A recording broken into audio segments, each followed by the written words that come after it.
अच्छा। तो हम ने ये देखा कि एक्सेस सप्लाई और एक्सेस डिमांड जो है वो दोनों सिचुएशंस हैं जो कि अदर देन इक्विलिब्रियम है। और यूजुअली मार्केट के अंदर एडजस्टमेंट ऐसी होती है कि इक्विलिब्रियम जो है वो मार्केट उसकी तरफ मूव करती है। अच्छा, अब बात ये है कि कई दफ़ा जब हम इक्विलिब्रियम के एनालिसिस करते हैं तो हम उसमें ये देखते हैं कि अगर चेंजेस इन सप्लाई और चेंजेस इन डिमांड आए तो उससे इक्विलिब्रियम प्राइसेस और इक्विलिब्रियम क्वांटिटीज के ऊपर क्या फर्क पड़ता है। इस तरह के एनालिसिस करने के लिए three steps should be considered. पहले तो आप ये देखें कि जो भी आपको एग्जांपल दी जा रही है उसके अंदर जो इवेंट जो उसमें बताया गया है, क्या उसकी वजह से डिमांड कर्व शिफ्ट करेगा कि सप्लाई कर्व शिफ्ट करेगा, या दोनों शिफ्ट करेंगे।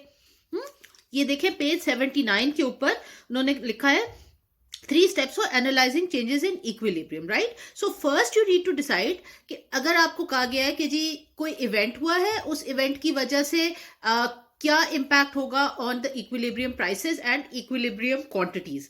तो the first thing to do is to understand that what will change. Will the demand change, or will the supply change, or will both of them change? Secondly, you need to decide that the changes which are happening in demand and supply, in which direction the demand or the supply curve will be shifting. And the third thing we will see is we will sketch these, and then we will determine that the next equilibrium where it is going to be, and what are the equilibrium prices and equilibrium quantities going to be.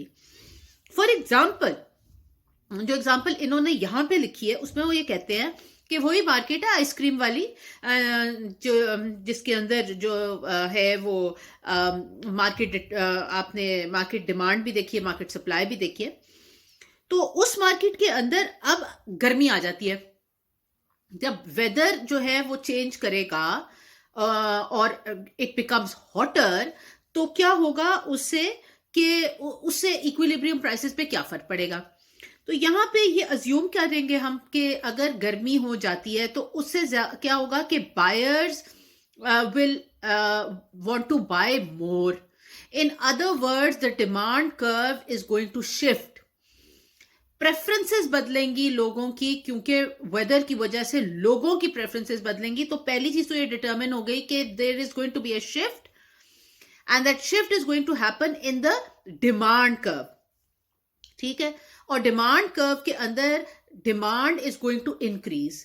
Now increase in demand is shown as an upward movement, and upward and outward movement और shift of the demand curve, not movement, shift, an upward shift of the demand curve. अब page 80 के ऊपर आए तो पहले तो हमने जो आपका पहला इक्विलिब्रियम था वो स्केच किया हुआ है, जहां पे D1 था और सप्लाई आपकी S1 थी। ठीक है, अब जो वेदर के अंदर चेंज आएगा तो उसके अंदर जो होगा, पहले बात ये डिटरमिन कि वेदर की चेंज की वजह से डिमांड में चेंज आएगा और ओवरऑल डिमांड इंक्रीज करेगी। और जब डिमांड की इंक्रीज है, सेकंड पार्ट ये है कि उसको कैसे स्केच किया जाता है, एन इंक्रीज इन डिमांड को कैसे शिफ्ट दिखाया जाता है। It is a shift of the demand curve outward और अपवर्ड। जैसे देखें D1 से D2 की तरफ, पेज 80 फिगर 10। सो देयरफॉर हम एक और डिमांड कर्व बनाएंगे D2, जो कि D1 से ऊपर की तरफ है। अब इस पॉइंट पे वो जो D2 का कर्व है वो जहां पे सप्लाई कर्व को कट करेगा, that is going to be the new equilibrium point. So the first equilibrium point E1, at that point at $2 7 ice creams were being sold, 7 batches. And secondly, जब आपका demand increase करेगी और आपका demand shift करेगा towards D2, तो the new equilibrium is going to be $2.5 and 10 ice creams. So इसका क्या मतलब है कि in case of an increase in demand, both the price as well as the equilibrium quantity is going to increase. Due to an increase in demand, the demand curve will shift upwards, and therefore the supply, the quantity supplied, demanded, which is the equilibrium quantity, and the equilibrium price, it is both going to increase. Now, on page 80, then they have given another example in which they are saying that there is a hurricane. ठीक है, एक external weather event ऐसा है, hurricane है. Hurricane की वजह से क्या होता है कि जो सप्लायर्स हैं वो उतना सप्लाई नहीं कर सकते, राइट. सो इस केस के अंदर जो शिफ्ट है वो हमें सप्लाई में नजर आएगी. तो सप्लाई जो है वो डिक्रीज कर रही है. शिफ्ट जो है सप्लाई कर्व का वो हम होगा towards the left, because decrease in supply is shown as a shift of the supply curve towards the left. अब अगर आप फिगर 11 देखें तो उसके अंदर डिमांड कर्व वही है और सप्लाई कर्व इन्होंने S1 दिखाया था पहले. अब क्योंकि हरिकेन आ गया है तो इसलिए एक और सप्लाई कर्व इन्होंने बनाया है S2. ठीक है, अब जब S2 को अगर आप देखें तो वो D को कहां पे कट कर रहा है, न्यू इक्विलिब्रियम पे कट कर रहा है. इस इक्विलिब्रियम पे क्या होगा, क्योंकि आपकी जब सप्लाई जो है वो कम हो गई है और आपकी डिमांड उतनी की उतनी ही है, देयरफॉर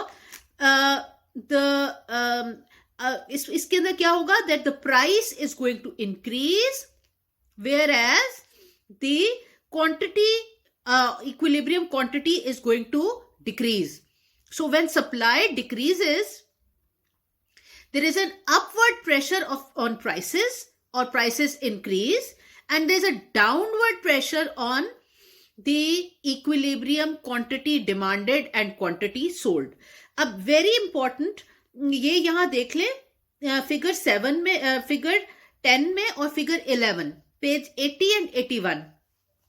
नीचे जो लिखा है ना उन्होंने, क्वांटिटी ऑफ आइसक्रीम कोन्स, ये QS प्लस QD दोनों एंड QD, ये इक्विलिब्रियम में हम एक्स एक्सिस के ऊपर quantity demanded and quantity supplied दोनों चीजें स्टडी कर रहे होते हैं. ठीक है, तो जब हम इक्विलिब्रियम का ग्राफ बनाते हैं तो उसके अंदर वाई एक्सिस पे तो प्राइस ही रहती है.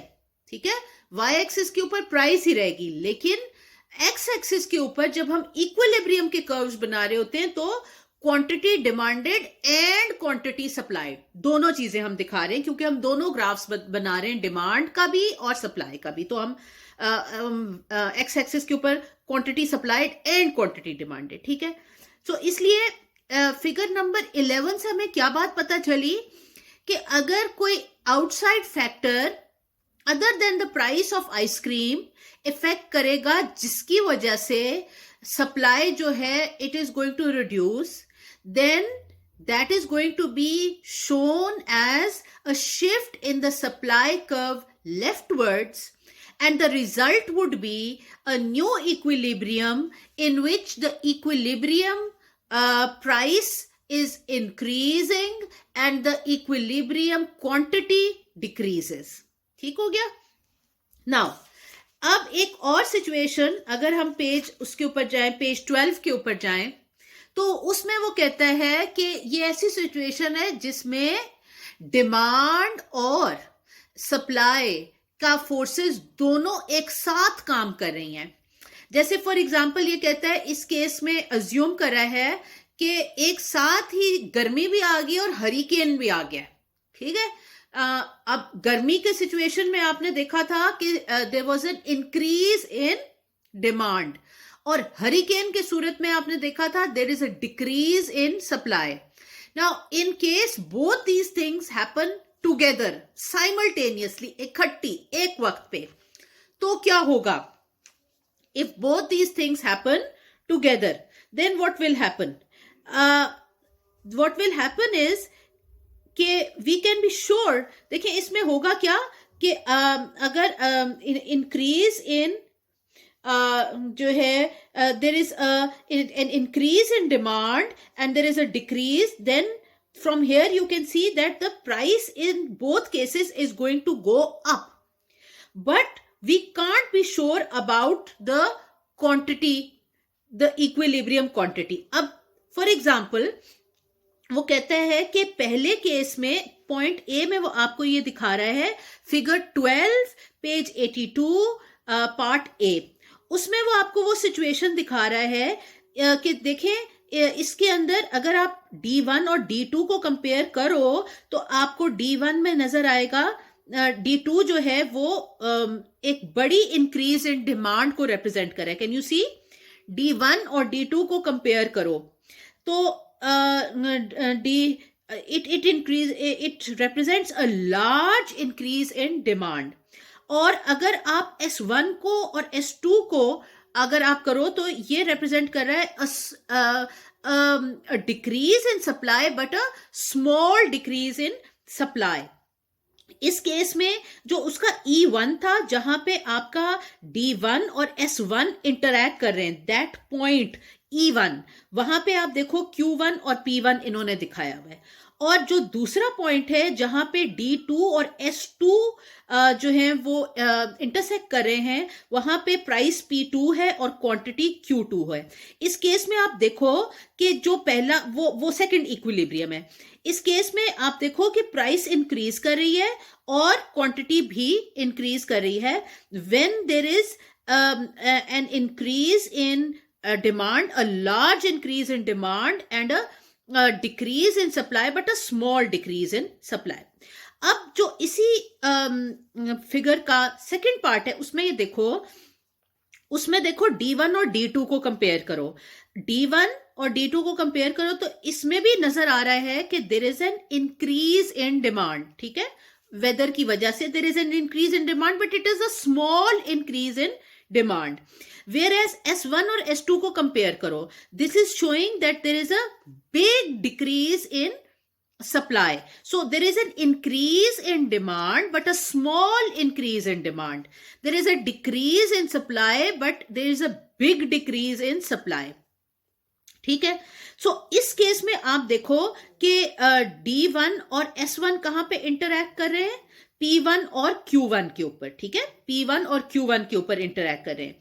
फिर उसके बाद जहां पे D2 और S2 जहां पे इंटरैक्ट कर रहे हैं, वहां पे आप अगर देखो तो P1 जो है वो से P2 इंक्रीज इन प्राइस हो रही है, लेकिन Q1 से Q2 डिक्रीज इन क्वांटिटी हो रही है. ठीक है. सो डिपेंड ये करता है कि कितनी डिमांड जो है वो बढ़ रही है और कितनी सप्लाई जो है वो कम हो रही है.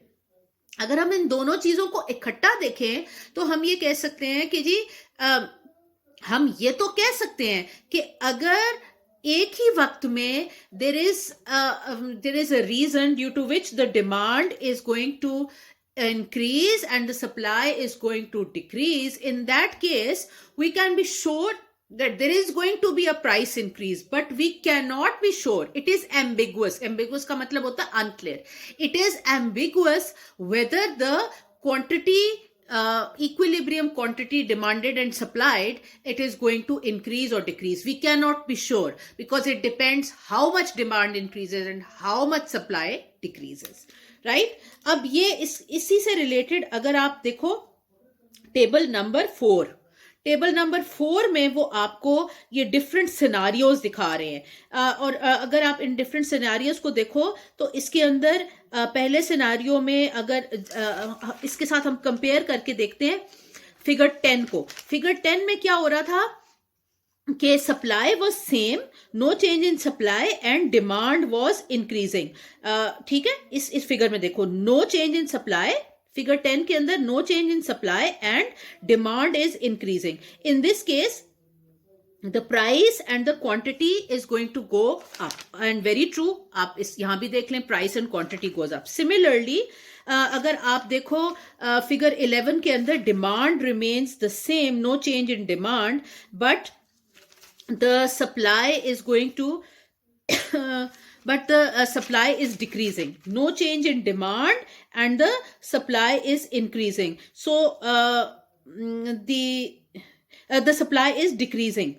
Okay, in figure 11, no change in demand and decrease in supply. As you can see, the price goes up and quantity goes down. The diagram shows the same thing. और जो लास्ट फिगर 12 था उसके अंदर at the same time the demand is increasing and the supply is decreasing. As you can see, price goes up. ये जो point है, price goes up, and this point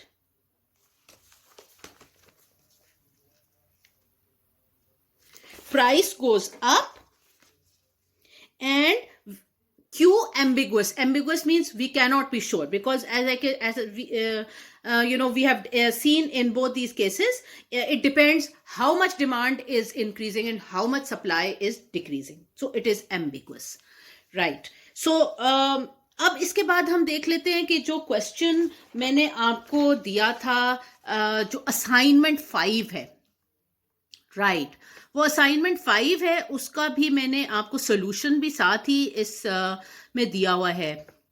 आपका जो मटेरियल मैं आपको अटैच कर रही हूँ साथ, उसमें सोल्यूशन दिया हुआ है. ठीक है जी, ऑलराइट.